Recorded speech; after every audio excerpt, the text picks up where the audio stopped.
on FY25 earnings conference call. This conference call may contain forward-looking statements about the company, which are based on the beliefs, opinions, and expectations of the company as on the date of this call. These statements are not the guarantees of future performance and involve risks and uncertainties that are difficult to predict. As a reminder, all participant lines will be in the listen-only mode, and there will be an opportunity for you to ask questions after the presentation concludes. Should you need assistance during the conference call, please signal an operator by pressing star, then 0 on your touchtone phone. Please note that this conference call is being recorded. I now hand the conference over to Mr. Pankaj Gupta, Group CFO. Thank you, and over to you, sir. Thank you. Good morning, everyone.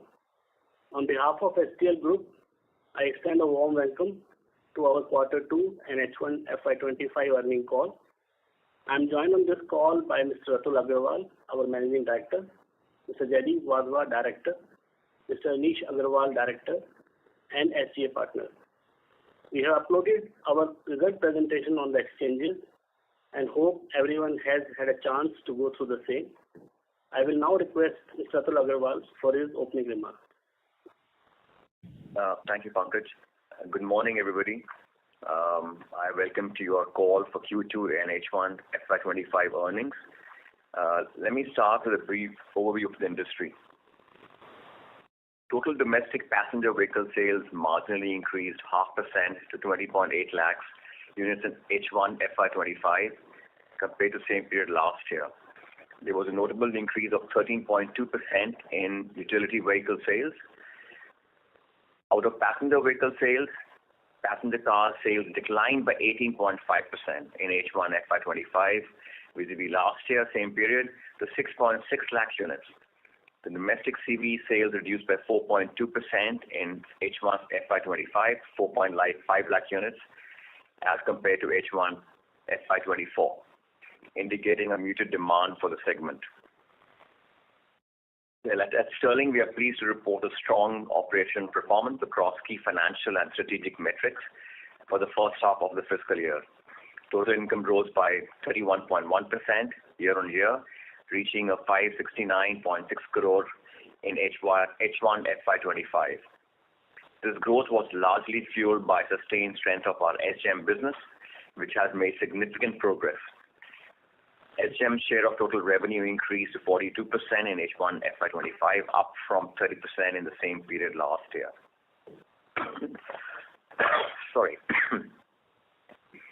Our EBITDA grew 25.9% year-on-year to 68.1 crores, supported by both higher turnover and operational leverage. We are excited to share that Sterling Tools, through its wholly owned subsidiary Sterling Tech Mobility Limited, has recently announced a strategic partnership with Kunshan GLVAC, Yuantong New Energy Technology Limited, a leading Chinese player in the EV and hybrid EV market space. The company is a wholly owned subsidiary of China's Kunshan Goli Electronic Technology Company Limited.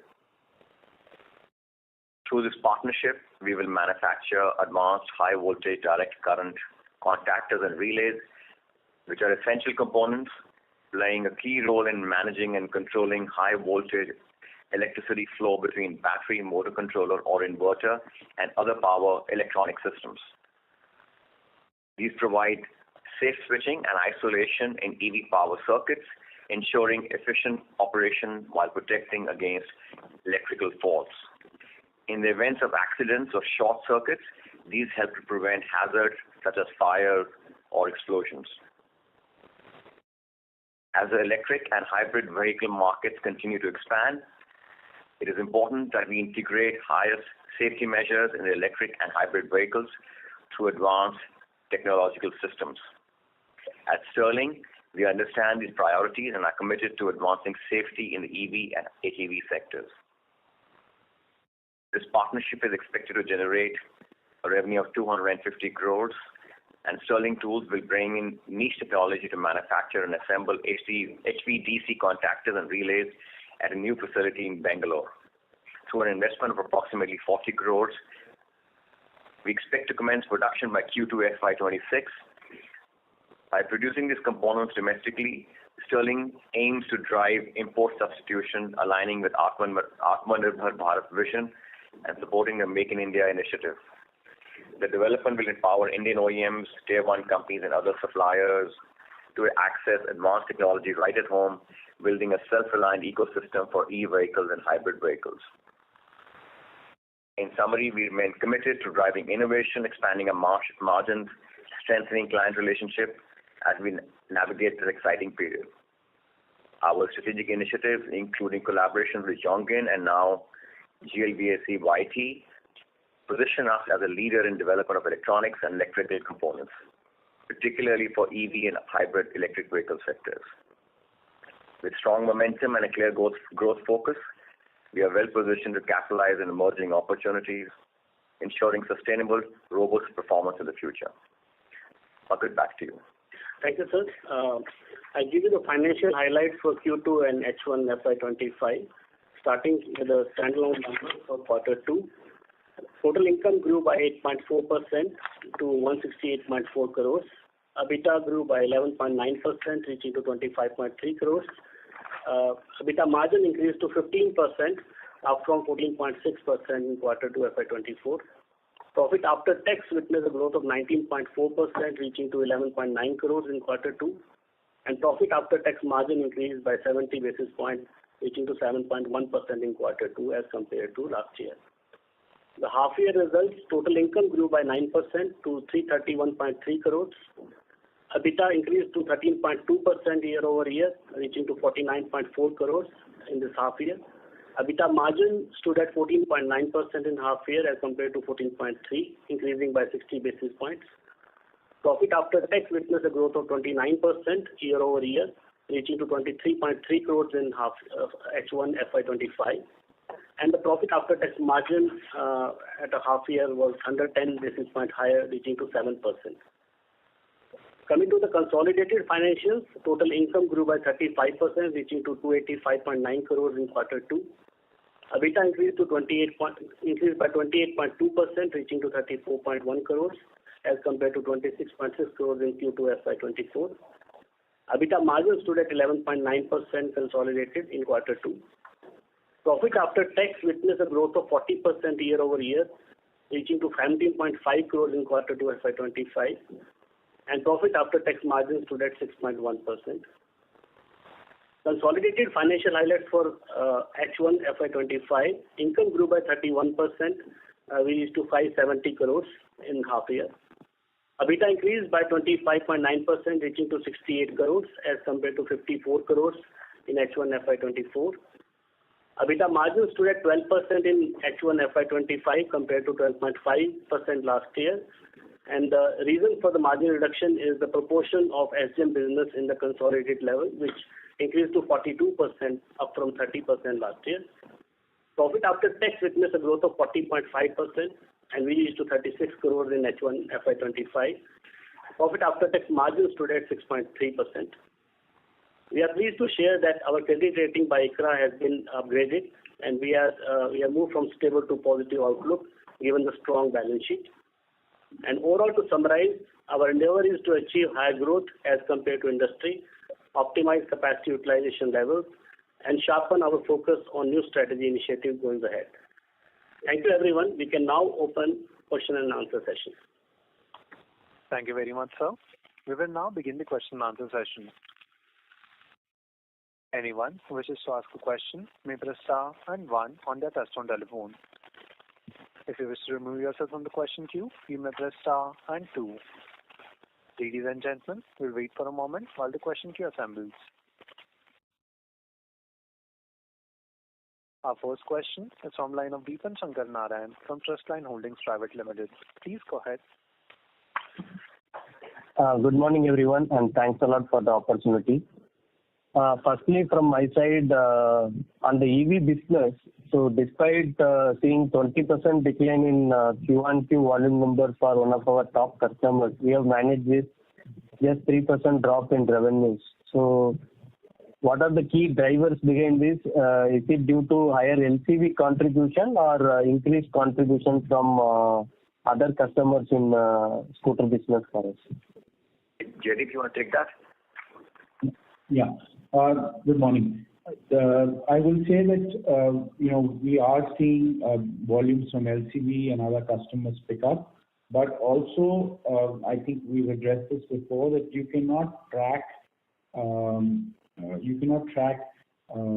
the output from, or you cannot correlate exactly the output from our customers and the shipments from our side, because there are materials that go into stock. Some are used for repairs and service, and so on.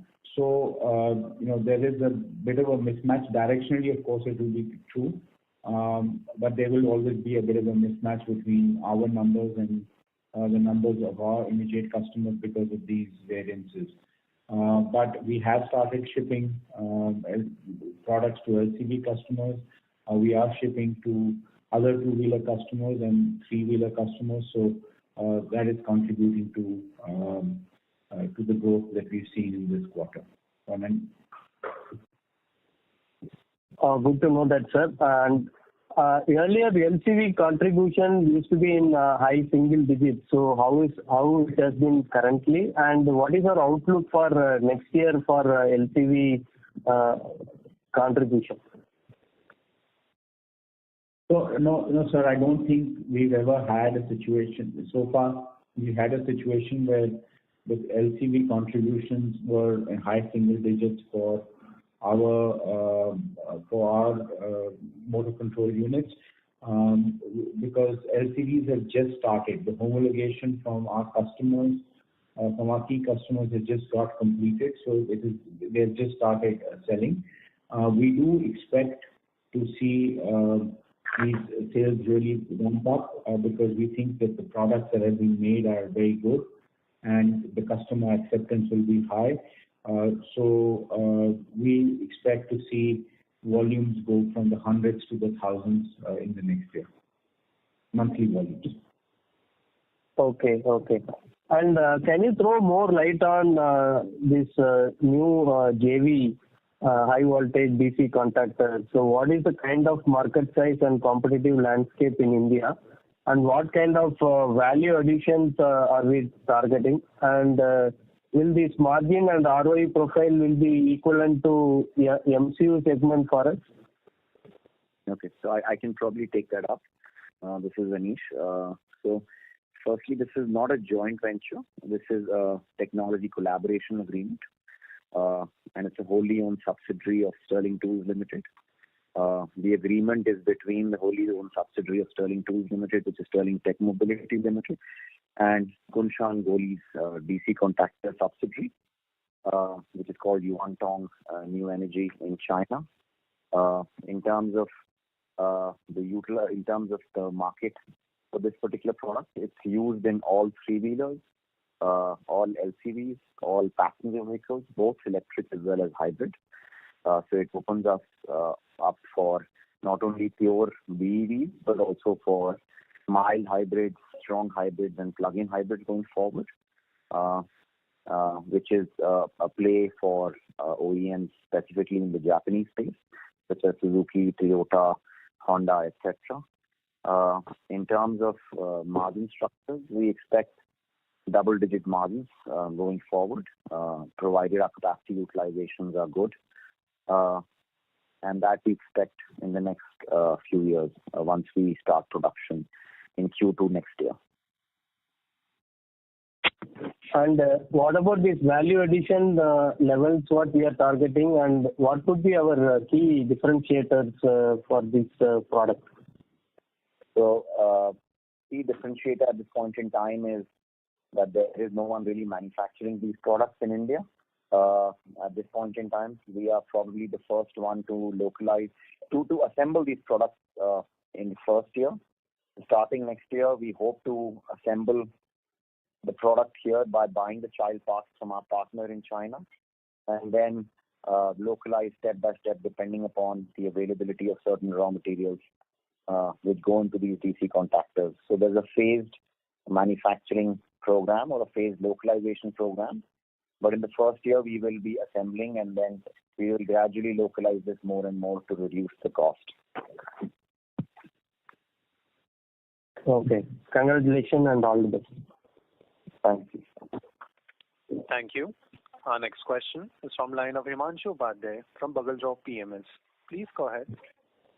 Yeah, hi. Good morning and congratulations on good set of numbers.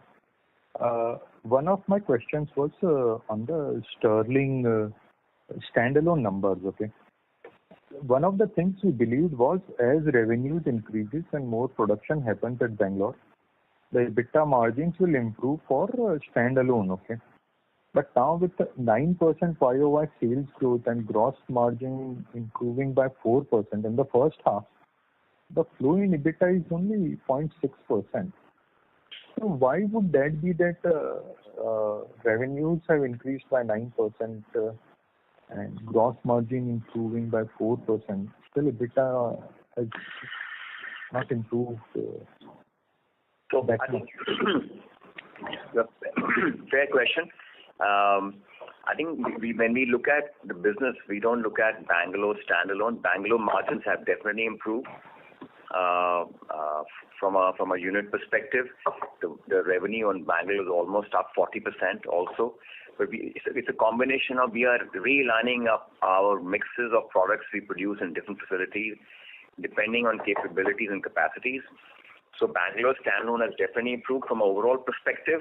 The pass-through of 9% fully may not be there, and I think that's a tough ask because, like we have been saying in multiple calls, we've been able to get a full pass-through of steel price increases or reductions with most of our customers, but what we don't get is inflationary cost impact on balanced value additive items of people, energy, consumables, etc., etc.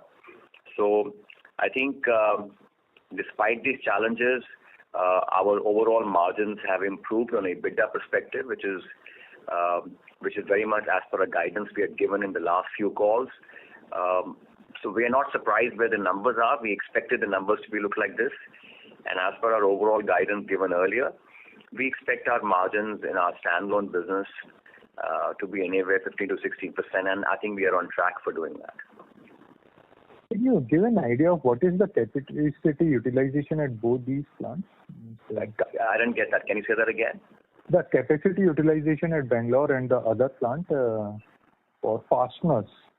Yeah. So what is last year? Bangalore still is getting some maintenance capex. And I think Bangalore, we are still currently at about a 50% revenue, what we expect over time. There's a lot of headroom for growth as the market keeps on growing.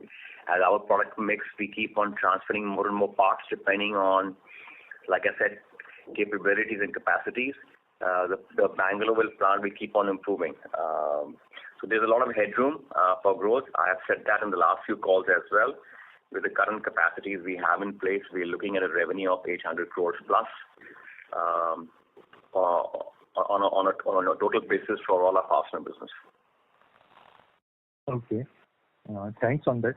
And one more question. Have we added new customer in PV because of which the share has improved from 27% in FY24 to 29% in first half of FY25, or it is because of higher share at the existing large customer for us? This is on standalone revenue breakup what we have given. Yeah. So on a standalone business, our PV business has grown substantially for two reasons. One, we have two main customers in that segment, which is Maruti Suzuki as a group, and secondly being Mahindra Automotive Division. So Mahindra has grown substantially, which has given us a bump up in revenue. We had acquired and we continue to acquire a lot of special products with Mahindra Automotive Division, and their units are going up, which is automatically translating to our bottom line as well. Plus, at the same time, I think our service levels at Maruti Suzuki as a group are good, which is helping us acquire new product lines and new customers, new products with these customers. So these two customers, despite the fact Maruti may not have grown, we have grown faster, and Mahindra Automotive Division is a huge growth engine for our product passenger vehicle business. I just want to share, which we have been doing over a while now. We have also acquired business at Hyundai. the revenue growth will probably start coming in FY26, 27 onwards. But yeah, from a long-term perspective, we are strengthening our passenger vehicle portfolio, which was one of the weakness we had in terms of huge dependence on Maruti Suzuki. But over time, I think Mahindra AD and Hyundai will probably mitigate that dependence on that single customer. Okay, thanks. And one last question. Any updates on magnetic components business, and what are the top 3 priorities or work to do so that the business starts becoming revenue generating over next few, let's say, quarters? So I'll take that question up. This is Anish. So on the magnetics business, our discussions with our Korean partners are progressing very well. We hope to close definitive documents in the next 90 to 120 days. And this is a business which is a long-term play for us.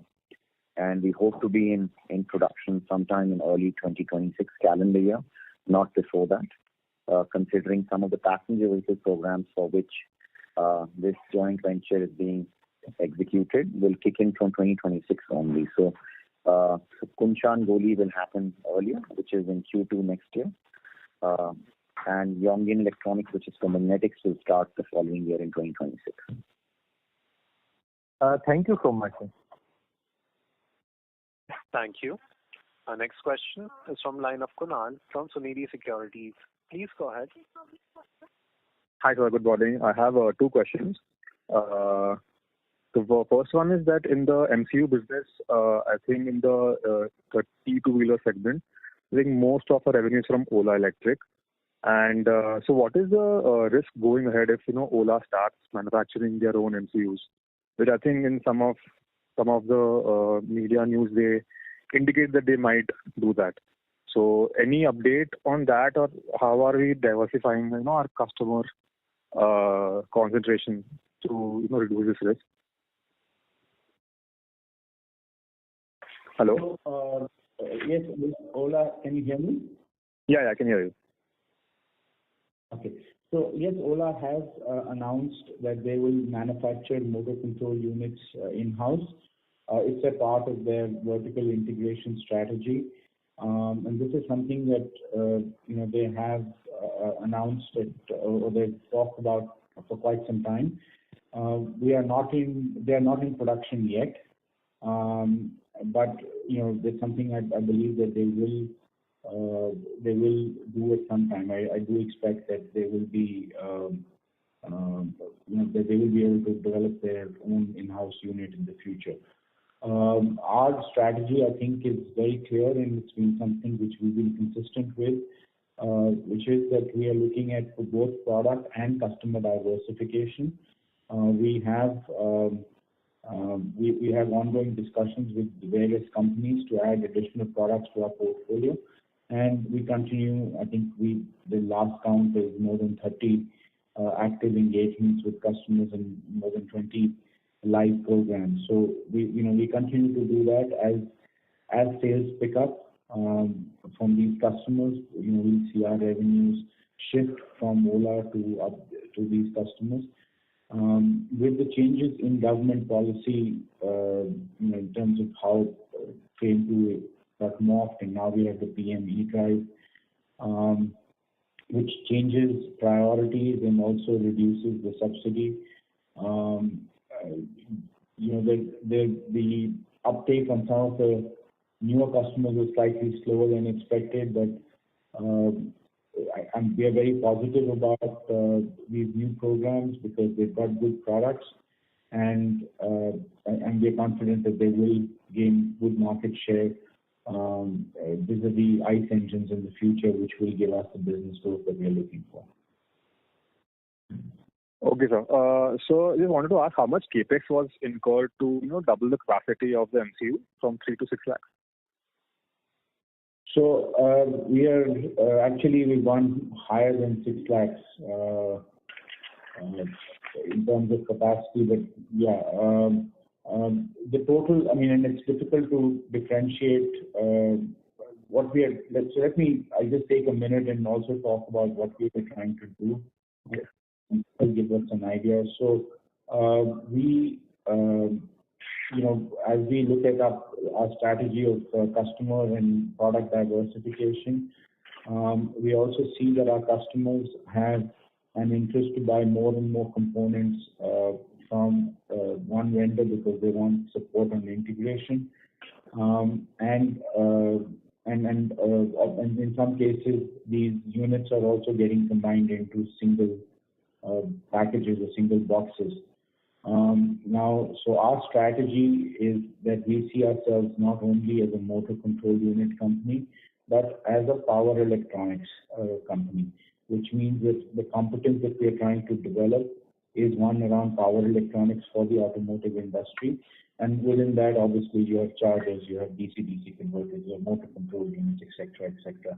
So we are looking at all of those opportunities and planning that. The reason I'm giving you that background is that the total capex budget that we had for this year was just a shade under 29 crores. We have visibility for about 22, 23 crores being capitalized before 31st March. There are still some long lead items that we don't have full visibility on. It's difficult for me to say as a lot of this investment is going into engineering softwares, is going into testing equipment, etc. I can't tell you, exactly what's gone into the capacity expansion and what goes towards this overall competence building. But the capex plan is 29 crores, and we may be a shade below that depending on how deliveries come in and installation and commissioning gets completed. Okay, sir. And going ahead, how do we see the mix between fasteners and the other component MCUs? And so fasteners will be 50% or lesser than that, of maybe in FY27, if you're giving a guidance. Can you repeat that question? Yeah. So what will the mix of products be going ahead, FY27, if like fasteners versus MCUs versus the DC contactors? And I think it's early days. We are drawing up our plans finally for FY26, 27, etc. Our EV businesses are currently at about a 40% clip. I think we hope to maintain that or improve that going forward. Okay. Thank you so much, sir. All the best. Thank you. Our next question is from line of Siddhant Chavra from Minerva Asset Advisors. Please go ahead. Yeah. Hello. Am I audible? Yes, Mr. Siddhant. Please go ahead. Yeah. Okay. Hi. So first question would be a bit of a bookkeeping question. So your gross margins from FY24, which were 24.8%, have now gone to 38.2% in Q2 FY25, and even on a QOQ basis from FY25 Q1, they've gone up by 10%. So I just want to understand the reasoning behind this spike in the gross margin. Like, it's obviously related to the COGS, so if you could throw some light on that firstly. And secondly, in relation to this only, this question, other expenses as well from FY24, which stood at 13% of sales, have now gone up to 23% of sales. So, and this spike is also seen on a QOQ basis. So for this also, can you give us a reasoning for the spike in other expenses as well? Could you want to take that? Your question is about the standalone, right? No, this would be on a consolidated level, right? Yeah. Okay, so your first question is the gross profit margin, right? Yeah. Okay, that gross profit margin for the Q2 stands at 51.5%, right? And for the half year, it's around 49.4%. Sorry, this would be my apology. This would be for the MCU segment, not consolidated. Okay, great.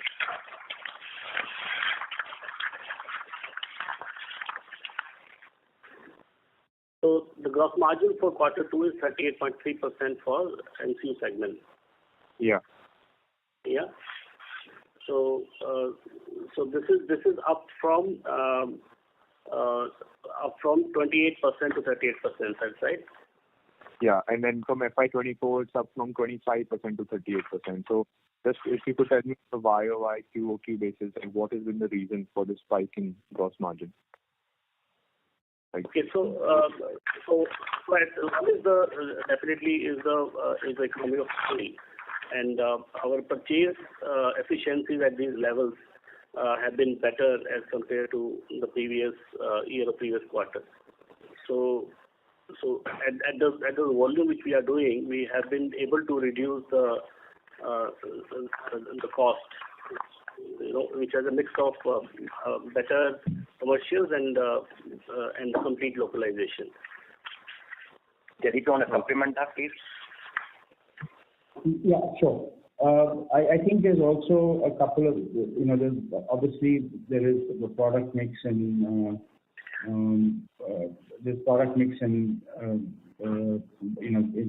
buying efficiencies that have kicked in.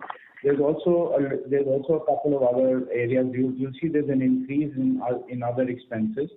We have started paying royalties to GTEC, which are now mentioned in that area. So as a part of the whole agreement, there was negotiation on pricing on other areas, and we also agreed to pay a royalty because we were not able to conclude the joint venture agreement. Also, we had certain provisions that we were carrying. If you look at our numbers, for our gross margin, we were historically looking at carrying a provision because of the warranty that we give to our customers. That explained in earlier calls. But we have a 3-year warranty as per FAME2 requirements. So as per good bookkeeping practices, we've been keeping a provision so that we were not hit with any unexpected or large charges. As products that we've supplied in the beginning of our work have started completing 3 years, we are writing back some of these provisions. So I think there is some level of improvement that we do have. There is also a little bit of bookkeeping and realignment of heads that is causing this change. But at the EBITDA level, you'll see that we are fairly consistent. Right. Also, you mentioned the volume point that since your volumes have increased, you have been able to reduce costs, which is a fair point. But if you look at quarter-on-quarter volumes, they have been similar, and even on a quarter-on-quarter level, your gross margin has gone from 28% to 38%. So what would be the reason there? Like, why has COGS gone down there? Because the volumes have remained similar. Yeah. No, my volume comment was last year to this year. The volumes are fairly stable between the 2 quarters. There's very, very little difference between the 2 quarters. As I said, there is it's to do with the royalty that Pankaj kicked in on 1st of June. Yes, sir. Yeah. So we have some royalties that kicked in, but when we were negotiating royalty payments with GTEC and renegotiating our contracts with them, we also negotiated hard on some of the supplies that they were making to us, and so we got some benefit there, which shows up in the COGS. But like I said, there's an offset to in some part in the other expenses. Right. Royalties, sorry, I didn't get that. Was it 7 to 8% you said? Royalties were 7 to 8%? No, it's not. We did not give a number, and I would prefer not to do that. Okay. Okay. I just want to add one thing more to what Jaideep and Pankaj said. I think one of the other reasons for increase in margin structures or gross margin structures in the HM business is also product mix changing as well. So we got SOP started for a lot of customers, and I think a lot of this, so depending on the product mix is changing and the percentages, so that is also helping our margin structures. Okay, got that. Now, my second question is on the customer split. So, as we know that you have a lot of customers especially in two-wheelers on the newer OEM side, like Ola, especially Ather, etc.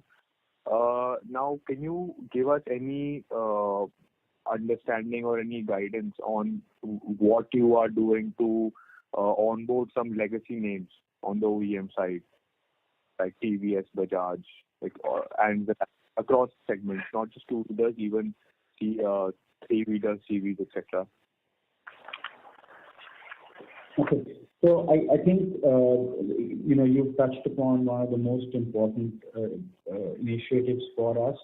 We are working very hard to try and onboard legacy OEMs or the incumbents in the two-wheeler space.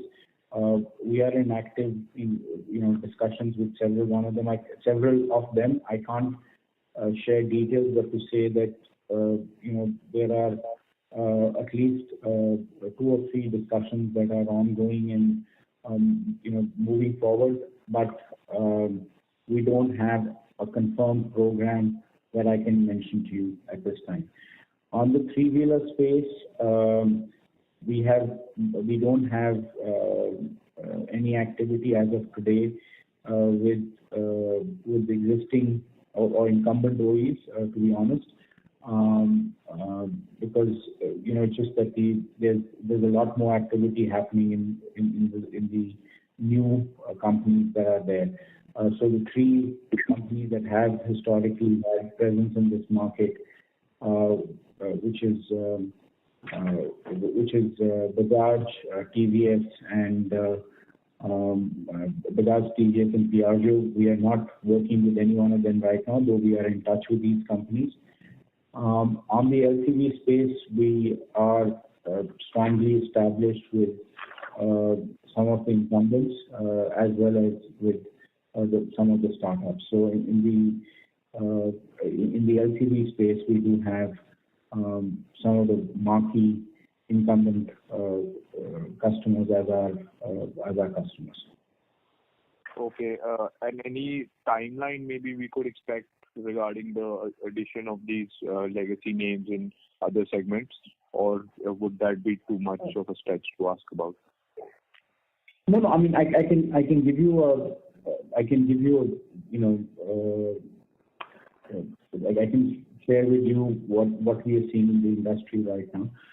You see, with the startups, the lead time from the time you start engaging with the customer to the time they go into production is typically 6 to 12 months. That's how long we engage with them on engineering, on builds, on trials, on homologation, validation, blah, blah, blah.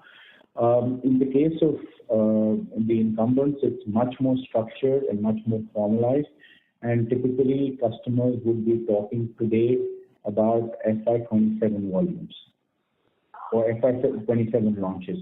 So as far as the incumbents are concerned, volumes that they would give to people that they would onboard in the next few months would be in FY27. Okay, so if we do make additions in that in these names, it will be FY27 onwards. That's right, and that's the and so in that respect, the EV industry has matured and has started much longer term planning. Some of the OEs have a very comprehensive model launch plan that they're following, and as they move forward, they're working with suppliers to identify partners and lock in programs. Right. Okay. Also, just wanted to understand one thing quickly. This is not a question. It's just a small. I need some numbers. Could you give me the contribution of HVDC contractors in two-wheeler, three-wheeler, four-wheeler, and commercial vehicles? Yeah. So every. Hello. Anish, take that. Yeah. So I can't give you the exact value in it, but three-wheelers sometimes have one contactor, sometimes they have 4 contactors per three-wheeler. LCVs have somewhere in the range from 4 to 6 contactors. Hybrids have 2 to 3 contactors. Battery electric vehicles have, again, 5 to 7 contactors. Two-wheelers may have one contactor or may not have a contactor at all. So it depends on OEM to OEM in two-wheelers. Okay. I think just to add that it's early days. I think we're starting a new product line in India. Currently, all these products are import-based. It's a new setup, a new technology which is coming to India. There's a lot of work we have done with customers. We have some ideas where we need to go on pricing and margin structure and supply chain. I think it's too early to talk about margin in that business right now. We probably have more clarity after 1 full year of operation, but all I can say is all the numbers based on our working and our market research and our customer engagements look quite healthy. All right. Okay. Thank you. That's all from my side. Thank you. Our next question is from line of Pramod Amte from Incred Capital. Please go ahead. Yeah, thanks for taking my question. So just continuing on that high voltage DC contactors, considering that you are in the early stage, how do you see, because looking at your MCU, it was a single client hand-holding into that business. How do you see your which segments to pick off first, or will it be a client concentrated and then pick it up? That's the first question. Second, related to that is what you feel are the critical factors to monitor for success of this venture, considering that it's a very high asset turnover business seems to be. Yeah. So it won't be a highly concentrated business in the sense of what we've done with MCUs. These are used predominantly by tier 1 customers. So the companies which are supposing making the battery packs for three-wheelers, LCVs, passenger vehicles, they will be the users of these products because they have to put these circuit protection DC contactors inside their battery pack, and they're also used by certain power electronics companies which are global MNCs as well as Indian MNCs that they will be using these DC contactors. So it's going to be supplied to tier 1 customers who in turn put these components and then give it to the OEM. But the OEM also validates these products jointly with tier 1 customer in India. And what will be the key factors to look at or track to find a success for this venture if we as a shareholders out of the track? I think the winning business obviously with these tier 1 global MNCs as well as Indian suppliers to these OEMs will be critical from a sales side, and obviously how we localize some of the child parts which go into these DC contactors at the right price points. These will be critical. Sure. And the second one is more on the strategy side. Considering now we have seen some more and more joint ventures or the JVs getting formed in the EV space. How do you look at your technology landscape, maybe 3 or 5 years down the line? Where you want to move strategically, either in terms of product lines or in terms of customer lines? Because if I had to look at your fasteners, there's a decent amount of penetration you have on the CVs. And government also seems to be pushing more for bus and ambulance type of EV programs. So how do you look at your technology maps? So I think, Atul, let me take that. I think we have, like I said in the past communications for the last couple of years, we have laid out the broad strategy for our businesses going forward. For the standalone business, we've been saying it's a reasonably mature business. We've been around for 40 years, and I think that's the anchor we have in terms of revenue, cash flows, etc. But having said that, it's also mature. We expect this to grow in line with automotive industry, or maybe a few percentage points faster than that, and which is what we are saying going forward. But we will be adding more and more products for EV, hybrid, and power electricals segments, and which is what we have done. We have made 2 announcements which will convert to revenue in the years going forward. One, as you see, with DC contactors, and second one being magnetics. And we already have a mature business and our growing business in our motor control unit business. There are other product lines we are currently researching, studying, and looking at opportunities, identifying technologies. You'll hear us do more and more announcements going forward. I cannot give you any definitive timelines right now, but I can broadly share with you that that's our strategic roadmap. We want to have more of a play in new businesses. Substantially, most of the businesses will be greenfield, and they'll be for products which are not currently made in India. So based on our success of our motor control unit business, we have set up 2 tech centers. We'll be adding more centers for the 3 product lines that I mentioned: EV, hybrids, and power electricals. That's going to be future we see for ourselves in the short to medium term, and you'll see us do more and more announcements going forward. And the last question, if you so for your MCU business, the large client is having some challenges on the service and quality as it is dragged on by the government or the press. How do you see your component? Because you also mentioned about warranty costs and all. Is there any sensitivity or studies you might have done for any exposure of yours in that area, or you are quite sure your product is much stronger to withhold all these standards? Jaideep? So yes, Ola has faced a criticism in the past, and Ola is a very big customer for us. So if there is a drop in Ola volumes, we will see an impact on our business. The way we are trying to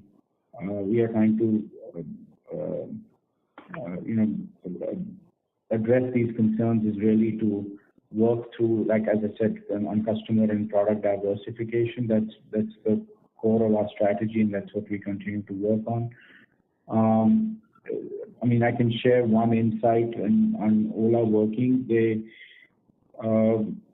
Their implementation is very effective. I have to say that the speed of doing things is outstanding and probably unparalleled. I do hope, for the sake of the EV industry, that they address the concerns that they're facing, and I believe that they have the ability to do so and to be able to get on top of it really quickly. And once they do that, then they will continue to do well, and I think the industry as a whole will benefit from that. Sure. Thanks a lot. Thank you. Before we take our next question, we would like to remind participants that you may press star and 1 to ask a question. Our next question is from line of Manan Mandur from Wallford PMS. Please go ahead. Yes, thank you so much for the opportunity and congratulations on the numbers. I have 3 questions, sir. First question is, what is our capacity utilization for MCU? Okay, so the capacity utilization on average for MCU is about 80%. Or actually, just less than 80%. Okay, less than 80%. Okay. And the optimum capacity utilization would be 95 or something? Yes, we could push it, but we also have, for us to increase capacity in that area, it's just some debottlenecking that we can do. Okay, got it. And so the next question is about that as of now we have 6 lakh units, right? So what do you think is the total addressable market? Like how much capacity do we have in comparison of the whole industry? For example, combining 2-wheeler, 3-wheeler, LCV, M and HCV, all of these, combining all of these, how much in comparison do we have out of 6 lakh and how much will the total be having? So I think one way to look at it is that I don't know what the capacities are, but if you look at the total number of electric vehicles sold in the country, what we have shipped is about 25% of that volume. So if, just as an example, if 1 million EVs across all product categories have been sold, and I'm leaving out e-rickshaw in this calculation, then we've sold 250,000. Okay. So we are, another way to look at it is that we are at about 25% market share at an industry level. Okay, got it. The third question is about the recent partnership with a Chinese company. We say that we will do around 250 crores by FY30. Does this mean that we do 250 each year, or is this divided over the next 5 years? Or is it like, we might do 100 crores in the first year in FY26, and then we might do 150, then 200, 250, and so on? Is it that way? Yeah, it is not the cumulative revenue. It is the revenue for FY30 that we are targeting. Okay, so it will be in a phased manner, maybe 100, 150, 250, that. Correct. Okay, got it.